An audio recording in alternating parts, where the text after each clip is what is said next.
সুপ্রিয় দর্শক, আসসালামু আলাইকুম। সবাইকে স্বাগত জানাচ্ছি আজকের গুরুত্বপূর্ণ সংবাদে। প্রথমেই জানিয়ে দিচ্ছি সংবাদ শিরোনাম, পরে বিস্তারিত। টাঙ্গাইলে মনোনয়ন ঘিরে বিএনপির দুই গ্রুপের সংঘর্ষ। এদিকে বিএনপি জামায়াত সংঘর্ষ, ইউপি সদস্যসহ আহত ১১। সর্বশেষ ইসি থেকে রিটার্নিং কর্মকর্তা নিয়োগের প্রস্তাব বিএনপির। শুনছিলেন সংবাদ শিরোনাম, এখন বিস্তারিত। তার আগে ছোট্ট একটি আবেদন।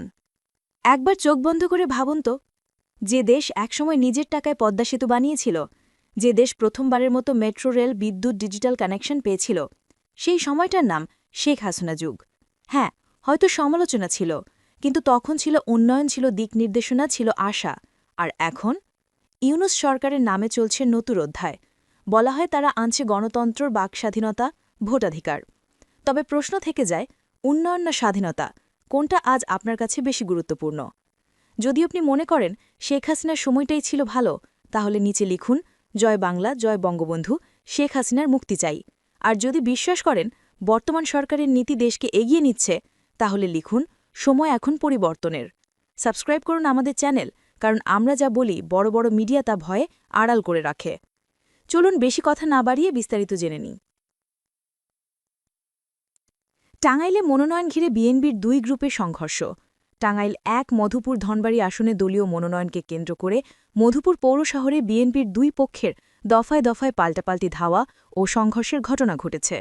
এই সময় দুটি বেসরকারি হাসপাতাল ও বেশ কিছু যানবাহন ভাঙচুর করা হয়। এই ঘটনায় দুই পক্ষের ৮ জন আহত হয়েছেন। বুধবার ১৯ নভেম্বর বিকেল সোয়া ৪টার দিকে মধুপুর বাসস্ট্যান্ডে এই ঘটনা ঘটে। উত্তপ্ত পরিস্থিতির কারণে মধুপুরে ঘণ্টেখানেক যান চলাচল ও স্থানীয় দোকানপাট বন্ধ ছিল। দলীয় নেতাকর্মী ও স্থানীয় সূত্রে জানা যায়, টাঙ্গাইল ১ আসনে বিএনপির জাতীয় নির্বাহী কমিটির সদস্য ফকির মাহবুব আনাম স্বপন দলের প্রাথমিক মনোনয়ন পান। এরপর থেকে অপর মনোনয়ন প্রার্থী বিএনপির জাতীয় নির্বাহী কমিটির সদস্য মোহাম্মদ আলী গ্রুপ মনোনয়ন বাতিলের দাবিতে ধারাবাহিকভাবে কর্মসূচি পালন করে আসছে। বুধবার বিকেলে মোহাম্মদ আলী গ্রুপের পূর্ব নির্ধারিত বিক্ষোভ সমাবেশ ছিল।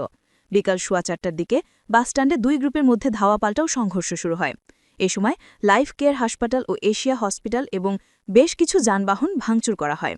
এতে আতঙ্ক ছড়িয়ে পড়লে শহরের দোকানপাট বন্ধ হয়ে যায়। সংঘর্ষের সময় মধুপুর ত্রিমোনা হয়ে বৃহত্তর ময়মনসিংহে যাতায়াতকারী যান চলাচল বন্ধ থাকে। পরে পুলিশ ও সেনাবাহিনীর হস্তক্ষেপে পরিস্থিতি নিয়ন্ত্রণে আসে।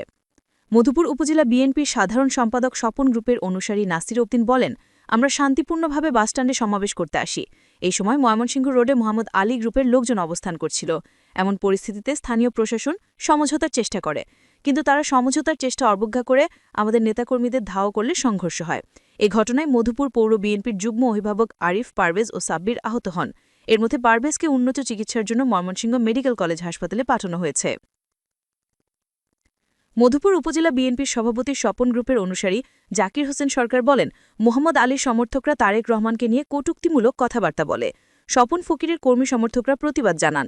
এক পর্যায়ে মোহাম্মদ আলীর লোকজন হামলা চালান। এতে কয়েকজন কর্মী আহত হন। মধুপুর উপজেলা বিএনপির সাবেক নেতা মোহাম্মদ আলী গ্রুপের অনুসারী মোহাম্মদ আনোয়ার হোসেন বলেন, টাঙ্গাইল ১ আসনে মনোনয়ন প্রার্থী মোহাম্মদ আলীর মনোনয়নের দাবিতে মধুপুরের আনারস চত্বরে পূর্ব নির্ধারিত কর্মসূচি ছিল। স্বপন ফকিরের লোকজন বাসস্ট্যান্ডে অবস্থান নিলে প্রশাসনের পক্ষ থেকে সমঝোতার চেষ্টা করা হয়। তারা আমাদের বাসস্ট্যান্ডে সমাবেশ করতে নিষেধ করেন। পরবর্তীতে আমাদের নেতাকর্মীরা মিছিল নিয়ে বাসস্ট্যান্ডের দিকে এলে ককটেল বিস্ফোরণ হয়। এ সময় ধাওয়া পাল্টা ধাওয়া ও সংঘর্ষ হয়। এই ঘটনায় আমাদের ৫ জন কর্মী আহত হন। মধুপুর থানার ভারপ্রাপ্ত কর্মকর্তা ওসি এমরানুর কবির বিষয়টি নিশ্চিত করে বলেন, পরিস্থিতি এখন নিয়ন্ত্রণে রয়েছে। দুই পক্ষের কয়েকজন আহত হয়েছেন। এদিকে বেসরকারি হাসপাতালে ভাঙচুর করার প্রতিবাদে বৃহস্পতিবার দুপুরে সভা ও মানববন্ধন কর্মসূচি ঘোষণা করেছে Bangladesh private clinic and hospital owners association. BNP Jamaat সংঘর্ষ, ইউপি সদস্যসহ আহত ১১। চুয়াডাঙ্গার আলমডাঙ্গায় বাঁশকাঠের তৈরি প্রতীকী দাড়িপাল্লা টাঙানোকে কেন্দ্র করে বিএনপি ও জামায়াতের মধ্যে সংঘর্ষে নারী ইউপি সদস্যসহ ১১ জন আহত হয়েছেন। মঙ্গলবার সন্ধ্যায় উপজেলার শ্যামপুর গ্রামে এ ঘটনা ঘটে। আহতদের আলমডাঙ্গা উপজেলার স্বাস্থ্য কমপ্লেক্স ও স্থানীয় ক্লিনিকে ভর্তি করা হয়েছে। সংঘর্ষে আহত বিএনপি নেতাকর্মী হলেন আলমডাঙ্গা পৌর যুবদলের যুগ্ম আহ্বায়ক সাইফুল ইসলাম কনক, সদস্য শাহজাহান ও আলিম, কুমারী ইউনিয়ন বিএনপির সাংগঠনিক সম্পাদক তাইজেল হোসেন, ১ নম্বর ওয়ার্ডের নারী ইউপি সদস্য রোকসানে খাতুন ও তার স্বামী রাশিদুল ইসলাম।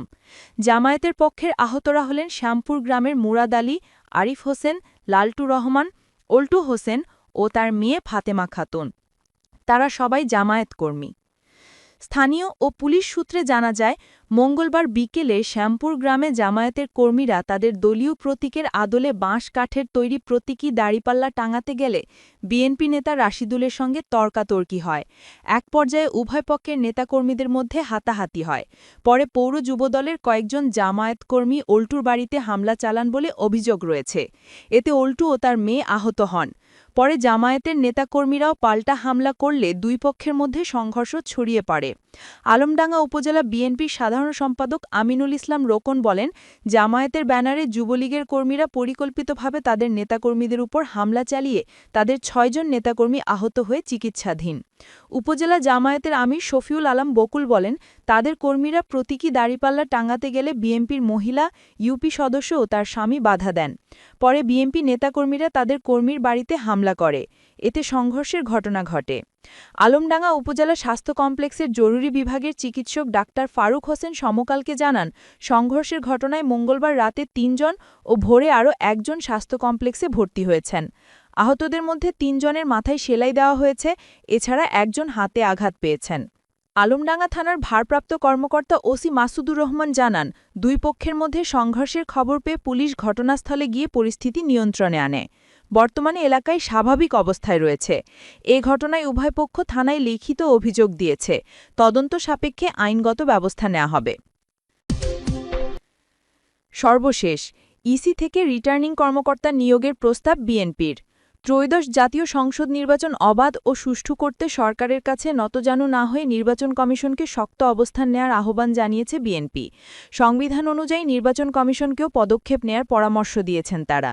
এছাড়া নির্বাচনে ইসির নিজস্ব কর্মকর্তাদের রিটার্নিং ও সহকারী রিটার্নিং কর্মকর্তা নিয়োগ দেওয়ার প্রস্তাব দিয়েছেন তারা। বুধবার নির্বাচন কমিশনের সঙ্গে সংলাপে দলটির প্রতিনিধি দলের সদস্যরা এসব কথা বলেন। প্রধান নির্বাচন কমিশনার এএমএম নসিরুদ্দিনের সভাপতিত্বে এ সংলাপ অনুষ্ঠিত হয়। সংলাপে দলটির স্থায়ী সমিতির সদস্য ড আব্দুল মঈন খানের নেতৃত্বে ৪ সদস্যের প্রতিনিধি দল অংশ নেন। এতে মঈন খান বলেন, আমরা আপনাদের সব সহযোগিতা করব। আমরা চাই আপনারা শক্ত থাকেন, আপনারা সিদ্ধান্তগুলো নেন। You have the power and the authority, অর্থাৎ আপনার ক্ষমতা ও কর্তৃত্ব আছে। সরকার দিয়েছে, সংবিধান আপনাদের সে কর্তৃত্ব দিয়েছে। বিগত আওয়ামী লীগ সরকারের মতো পরিস্থিতি এখন নেই, সে কথা মনে করিয়ে দিয়ে তিনি বলেন, সরকারের কাছে কোনো সুবিধা নেই, যেটা অতীতে আমরা দেখেছি। সরকারের কাছে নির্বাচন কমিশন নতজানু হয়ে থাকবে, এভাবে কোনো দেশে সুষ্ঠু নিরপেক্ষ নির্বাচন হতে পারে না। ইসির নিজস্ব কর্মকর্তাদের নির্বাচনের দায়িত্ব দেওয়ার প্রস্তাব তুলে ধরে মঈন খান বলেন, আপনারা একবার সাহস করে এই সিদ্ধান্তটা নেন যে রিটার্নিং অফিসার আপনাদের নির্বাচন কমিশন থেকে থাকবে, অ্যাসিস্ট্যান্ট রিটার্নিং অফিসার আপনাদের কমিশনের কর্মকর্তা থেকে হবে। দেখবেন এই একটা সিদ্ধান্তের মাধ্যমে বাংলাদেশের রাজনীতিতে গুণগত পরিবর্তন আসবে। তিনি বলেন, এই পয়েন্টটা আমি জোর দিয়ে কেন বলছি দেখেন, অতীতে আমরা দেখেছি এবং আমি পাবলিকলি বলেছি, এটা কিন্তু পত্রিকায় হেডলাইন হয়েছিল যে প্রধানমন্ত্রীর অফিসে কম্পিউটারে 4টা বাটন আছে, একটা ডিসি, একটা এসপি, একটা টিএনও আর একটা ওসি। বাটন 4টা টেপা হয় প্রধানমন্ত্রীর অফিস থেকে, নির্বাচনী এলাকায় ফলাফল প্রিন্ট আউট হয়ে বের হয়ে আসে। তিনি বলেন, এই পদ্ধতি থেকে আমাদের বের হয়ে আসতে হবে। আপনারা এই নির্বাচনে এই সিদ্ধান্তটা নেন যে কোনো রিটার্নিং অফিসার, কোনো অ্যাসিস্ট্যান্ট রিটার্নিং অফিসার আপনাদের নির্বাচন কমিশনের বাইরে হবে না। আমি বিশ্বাস করি এতে নির্বাচনে একটা গুণগত পরিবর্তন আসবে। এ বিষয়ে সহযোগিতার আশ্বাস দিয়ে বিএনপির স্থায়ী কমিটির এই নেতা বলেন, আপনারা করেন, আমরা রাজনৈতিক দলের পক্ষ থেকে একটা সুষ্ঠু ও নিরপেক্ষ নির্বাচনের জন্য সহযোগিতা করব। বাংলাদেশ ক্রান্তিকাল পার করছে মন্তব্য করে তিনি বলেন, এই সময় নির্বাচন কমিশনের ভূমিকা গুরুত্বপূর্ণ। আমরা নিয়মকানুন মেনে নির্বাচন করব, নির্বাচনের আচরণবিধি মেনে চলব। প্রার্থীর অঙ্গীকারনামার বিষয়ে তিনি বলেন, অঙ্গীকারনামা এবার দিতে হবে, এটা আগে ছিল না। ইসির নিয়মকানুনের বেড়াজাল যত বাড়াবে তত বিষয়টি জটিল হবে। ধর্মকে যাতে কোথাও রাজনৈতিকভাবে ব্যবহার না করা হয় সে বিষয়ে নির্বাচন কমিশনকে লক্ষ্য রাখতে বলেন তিনি। সংলাপে বিএনপির ভারপ্রাপ্ত চেয়ারম্যানের উপদেষ্টা মাহাদি আমিন বলেন, ভোটের মাঠের মতো অনলাইন প্ল্যাটফর্মেও সবার জন্য সমান সুযোগ গুরুত্বপূর্ণ। নানাভাবে অনেকের চরিত্র হনন, মিসইনফরমেশন, ডিসইনফরমেশন, এআই ব্যবহার করে নানা অপপ্রচার চালানো হচ্ছে। তিনি ইসির অধীনে কেন্দ্রীয়ভাবে এবং উপজেলা পর্যায়ে ফ্যাক্ট চেকিংয়ের ব্যবস্থা রাখা, প্রয়োজনে ফেসবুক, ইউটিউবের মতো সামাজিক যোগাযোগ মাধ্যমের কর্তৃপক্ষগুলোর সঙ্গে কথা বলা এবং বিভিন্ন সংস্থার সহায়তা নেয়ার পরামর্শ দেন। বিএনপির প্রতিনিধি দলে অন্যদের মধ্যে ছিলেন দলের আইন সম্পাদক কায়সার কামাল ও প্রাক্তন সচিব মোহাম্মদ জাকারিয়া। এতক্ষণ সাথে থাকার জন্য ধন্যবাদ।